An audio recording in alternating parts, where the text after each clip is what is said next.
In this video, we are going to study Theme 9, Industrial Revolution. I am Shashank Tomar, PGT History, KVPL Merit.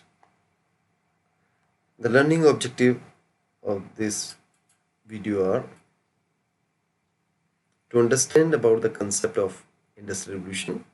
Second, to know the factors contributed to Britain gain the early lead in industrialization. Third, identify the technological advances that made the Industrial Revolution possible. Four, to understand how Industrial Revolution changed the socio-economic life of British. And finally, analyze the changing conditions created by the Industrial Revolution in both Europe and Asia. Let's start. Meaning of Industrial Revolution. The major change in industries by which goods produced in houses by hands were replaced by those in factories with the help of machines. As we know, earlier goods were produced in the houses, but later on these were produced at large number through the machines. So the term Industrial Revolution first time used by George Michel in France and Frederick Engels in Germany. On the other hand, Arnold Toynbee, an English economist and the philosopher, used it first time in English when he was giving lecture at Oxford University to describe the changes that occurred in British industrial development between 1760 and 1820. So, the first industrial revolution, the transformation of industry and the economy in Britain between the 1780s and the 1850s, is called the first industrial revolution.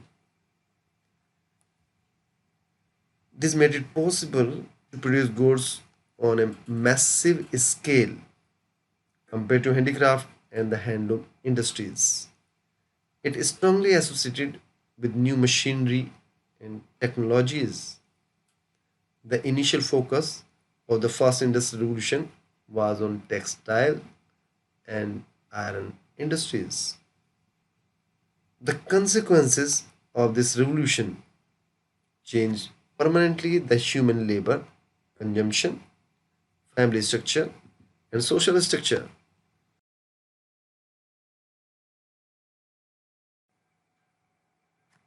We can see the first industrial revolution began in United Kingdom, but if we talk about the second industrial revolution, the expansion of new areas like chemical industries and electrical industries that developed in Germany and the USA after the 1850, and it is called the second industrial revolution.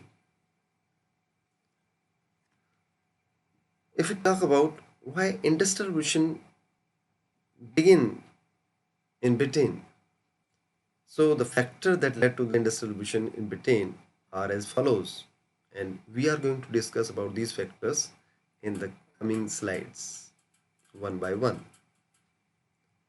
United Kingdom was the first country to experience modern industrialization, and the reason are, the first, we talk about the political stability.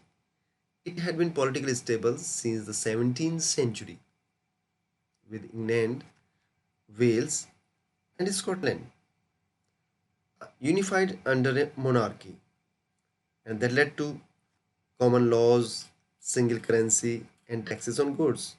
This meant that the kingdom had common laws, a single currency, and a market that was not fragmented by local authorities, levying taxes on goods that passed through their areas. So, use of money as a medium of exchange was the third reason. By the end of the 17th century, money was widely used as the medium of exchange. And the fourth, wages and salaries. By then, a large section of the people received their income in the form of wages and salaries rather than in goods, as we had seen in the barter system. So, fifth, that is the most important factor, that is agricultural revolution. In the 18th century, England had been through the agricultural revolution, and this was the process by which bigger landlords had brought up small farms near their own properties and enclosed the village common lands, thus creating very large estates and increasing food production. Whereas, if we talk about the labor supply, the agricultural revolution forced landless farmers and those who had lived by grazing animals on the common lands to search for jobs elsewhere. Most of them went to nearby towns. So, disappearance of the serfdom and enclosure movement provided huge surplus agricultural labor, which looked for employment and became a source of cheap labor. Global significance of London, that is another major factor of the Industrial Revolution in England. By the 18th century, the center of global trade had shifted from the Mediterranean ports of Italy and France to the Atlantic ports of Holland and Britain. Still later, London replaced Amsterdam as the principal source of loans for international trade.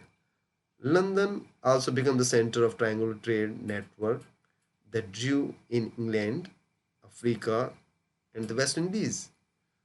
The companies trading in America and Asia also had their office in London, as well as London, which served as the hub of country's market. So that created the significance of London. If we talk about the banking system, the center of the country's financial system was the Bank of England, which founded in 1694. By the 1820s, there were more than 600 banks in the provinces and over 100 banks in London alone. The financial requirement to establish and maintain big industrial enterprises were met by these banks. So, banking system was one of the important factor that led Britain to industrial revolution. Another factors are colonization and market. The colonies often could provide the resources much cheaper than if the industrialization countries had to buy them elsewhere. This helped to keep costs lower for the industries. The Industrial Revolution required raw material and market that the colonies had and was facilitated by naval power. The colonies both required and increased. Yes, raw material come to England from the colonies and were converted into manufactured goods. Those manufactured goods were then sold to Britain and European citizens and back to colonies where raw material originated. So, colonization and market, in that way, Britain was definitely in benefit. Next point, good network of rivers. In England, the movement of goods between markets was helped by a good network of rivers and an indented coastline with sheltered bays until the spread of railways. Transport was waterways were cheaper and faster than by land. As early as 1724, English rivers provided some 1,160 miles of navigable water, and most places in the country were within 15 miles of a river. Next point is investment of capital. The increasing inflow of capital which Britain accumulated out of profit of its growing trade enabled it to make invest greatly on machinery and building, which in turn contributed to new technological development. So, if we talk about availability of raw material, then coal and iron were available in abundance. The next factor was abundance coal and iron. England was having a plenty of iron and coal resources which were required for mechanization. Second, England was also rich in other minerals such as lead, copper, and tin, which were required for industries. But till the 18th century, England was not having usable iron due to the poor method of smelting. Later on, the method of smelting was improved by Britain. In that way, the Britain was able to develop the good quality of iron. If we talk about for smelting iron ore, charcoal was used, and this method had many defects, such as charcoal was too brittle to transport across long distances. Its impurity produced poor quality iron. It was in short supply and it failed to generate high temperatures. Invention of blast furnace, and that finally created the hope for the industrial development in Britain. So the first, if we talk about the family of iron masters, the Derbys of Shropshire brought about a revolution in the method of iron smelting. The three generations of their family developed a method of smelting iron ore. It was blast furnace. The process was further refined by more invention. The first, Abraham Derby, invented blast furnace in 1709, and that would use coke which could generate high temperature. Coke was used in this blast furnace in place of charcoal for smelting of iron. The melted iron that emerged from these furnaces permitted finer and large casting than before. The second, Abraham Derby, developed wrought iron which was less brittle from pig iron.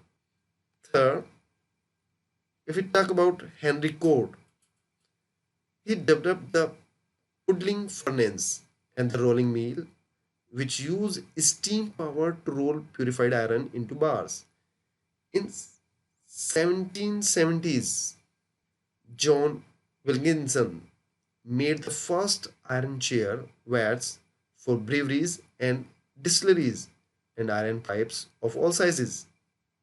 In 1779, the third Abraham Derby built the first iron bridge in the world of Coalbrookdale, spanning the river Severn.